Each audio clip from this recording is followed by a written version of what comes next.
Hi నమస్తే అండి. ఈరోజు మనము చింతకాయ పచ్చిమిర్చి నువ్వుల పచ్చడి తయారు చేద్దాము. దానికి కావలసిన పదార్థాలు చూద్దాము. చింతకాయలు ఒక పావు కిలో ముందుగానే ఉడకబెట్టానండి నేను రసం కోసం. అలాగే హాఫ్ కప్పు నువ్వులు, హాఫ్ కప్పు పచ్చిమిర్చి, హాఫ్ కప్పు పచ్చిమిర్చి కట్ చేసినవి, పోపు కొరకు జీలకర్ర, ఆవాలు,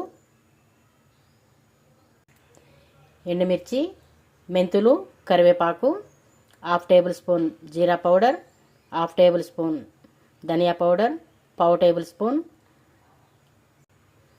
పసుపు, 1.5 టేబుల్ స్పూన్ ఆవాల పొడి. ముందుగా మనము తయారు చేసుకోబోయే విధానము చూద్దాము. ముందుగా స్టవ్ ఆన్ చేసుకొని ఈ నువ్వులు మంచిగా డ్రై రోస్ట్ చేద్దాము. నువ్వులు మంచిగా రోస్ట్ అయినాయి. ఇప్పుడు స్టవ్ ఆఫ్ చేసేద్దాము. నువ్వులు ఈ విధంగా ఒక ప్లేట్లో తీసుకున్నాము. ఇప్పుడు ఒక చిన్న మిక్సీ జార్ తీసుకొని ఈ నువ్వులు వేసి మెత్తగా పౌడర్ చేద్దాము.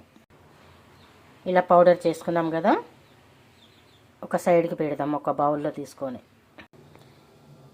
ఇప్పుడు ఈ ఉడకబెట్టిన చింతకాయని గట్టిగా పిసికి రసం తీసుకుందాము.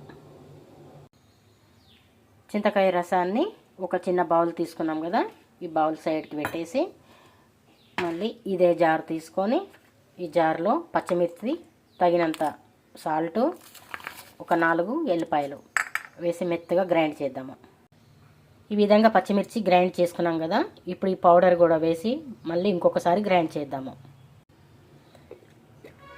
నువ్వుల పొడి కూడా వేసి ఈ విధంగా గ్రైండ్ చేసాం కదా, మొత్తం కలిసేటట్టు మళ్ళీ కొంచెము ఈ చింతపండు రసాన్ని కూడా వేసి మళ్ళీ ఇంకొకసారి గ్రైండ్ చేద్దాము.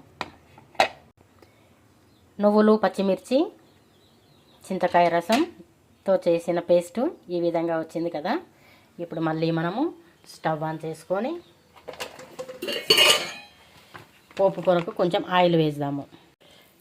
ఆయిల్ వేసిన తర్వాత తాలింపు గింజలు వేసి, తాలింపు గింజలు, జీలకర్ర, ఆవాలు, కొన్ని మెంతులు, ఒక ఎండుమిర్చి కొంచెం లైట్ బ్రౌన్ కలర్ వచ్చే వరకు వేగనిద్దాము. ఇప్పుడు పచ్చిమిర్చి కూడా వేసి మంచిగా వేగనిద్దాము. పచ్చిమిర్చి, కరివేపాకు కూడా వేసి. ఇంతేనండి, మంచిగా పచ్చిమిర్చి మగ్గినాయి కదా, స్టవ్ ఆఫ్ చేసేద్దాము. జీరా పౌడర్, ధనియా పౌడర్, పసుపు ఇవన్నీ పౌడర్లు వేసి మొత్తం కలియపెడదాం. ఇప్పుడు ఈ పేస్ట్ కూడా వేసి మొత్తం కలియపెడదాము.